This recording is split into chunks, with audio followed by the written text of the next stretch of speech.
पहले जो ये कोविड के वेरिएंट थे, अलग अलग नए नए सामने आते थे, देशों के नाम पर उनका नाम पड़ जाता था। जैसे पहला वायरस वुहान वायरस हो गया, उसके बाद जहां जहां इलाकों से वो खबर आती थी कि ये नया वेरिएंट पाया गया।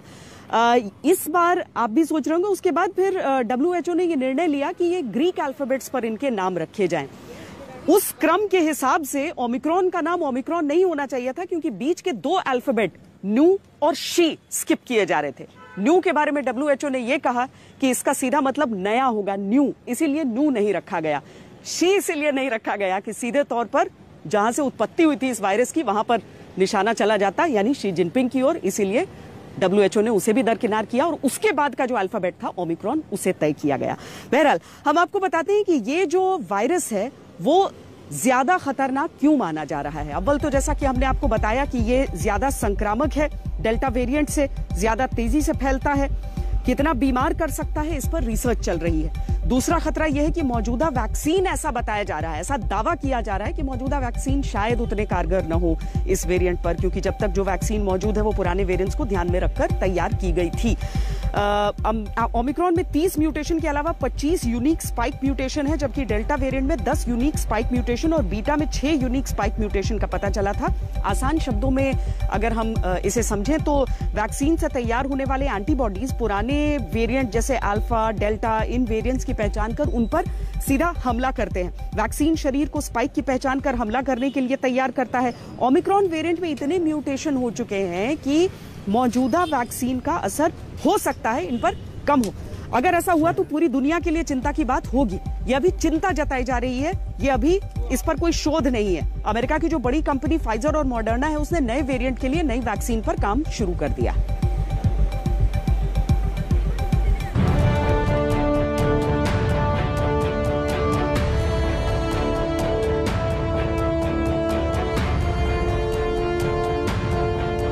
कोरोना की लड़ाई में केवल वैक्सीन ही वो ब्रह्मास्त्र है जो इस वायरस को हरा सकता है। पूरी दुनिया में जिस स्पीड से वैक्सीनेशन का काम चल रहा है, उससे लग रहा था कि कोरोना का अंतिम समय आ चुका है। लेकिन अब वायरस ने अपना रूप बदल लिया है और अब उसका नया पता डेल्टा से ओमिक्रॉन हो चुका है। अब सवाल यह है कि पुरानी वैक्सीन नए वेरिएंट पर कितनी असरदार साबित होगी। There's a lot of work that is ongoing in South Africa and in other countries to better characterize the variant itself in terms of transmissibility, in terms of severity, and any impact on our countermeasures like the use of diagnostics, therapeutics, or vaccines. So far, there's little information, but those studies are underway. So we need researchers to have the time to carry those out, and WHO will inform the public and our partners and our member states as soon as we have more information. Once a variant is classified as a variant of concern, it's really important that we have good SARS-CoV-2 surveillance around the world. The Technical Advisory Group for Virus Evolution will be meeting regularly about Omicron. It will take days to weeks for some of these studies to be undertaken. It's really important that these studies are done, and they're done comprehensively. As soon as we have more information, we will make that information public. But it's important to know that there's a lot that you can do to keep yourself and your loved ones safe. अब तक सामने आई जानकारी के मुताबिक experts ये मान रहे हैं कि ओमिक्रॉन वेरिएंट मोनोक्लोनल एंटीबॉडीज को बाईपास कर सकता है। आसान भाषा में कहा जाए तो कोरोना होने पर शरीर में बनने वाली इम्यूनिटी इस नए वेरिएंट पर बेअसर साबित हो सकती है। नया वेरिएंट वैक्सीन से बनी एंटीबॉडीज को भी धोखा दे सकता है, क्योंकि पुरानी वैक्सीन से तैयार एंटीबॉडी डेल्टा वेरिएंट के स्पाइक प्रोटीन की पहचान करती है और उस पर हमला करती है। इससे कोरोना से लड़ने में आसानी होती है। लेकिन एक्सपर्ट्स का मानना है कि जब पुरानी वैक्सीन नए वेरिएंट की पहचान नहीं कर पाएगी तो वायरस से लड़ेगी कैसे। इसके अलावा ओमिक्रॉन में एक मेम्ब्रेन प्रोटीन NSP6 भी गायब है, जो वेरिएंट को और संक्रामक बना सकता है।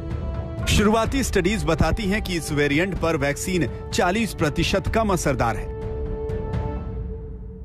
पूरे दुनिया भर में कोरोना वैक्सीन की जो भी उपलब्धि है, उन सभी वैक्सीन में कोरोना का जो स्पाइक प्रोटीन है उसका ही इस्तेमाल किया जाता है, और जो भी उससे एंटीबॉडीज बनती है वो भी उस स्पाइक प्रोटीन से ही बनती है।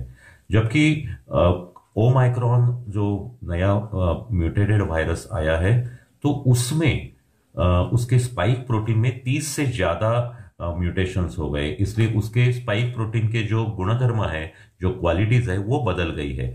इसलिए हो सकता है कि जो भी वैक्सीन है उनका ये ओमाइक्रॉन पर ज्यादा असर नहीं होगा। अब तक की जो उसके लिए रिसर्च हो रहा है, जो भी प्राथमिक इंफॉर्मेशन आई है, उसमें यह समझता है कि खाली 40% उसका असर होगा।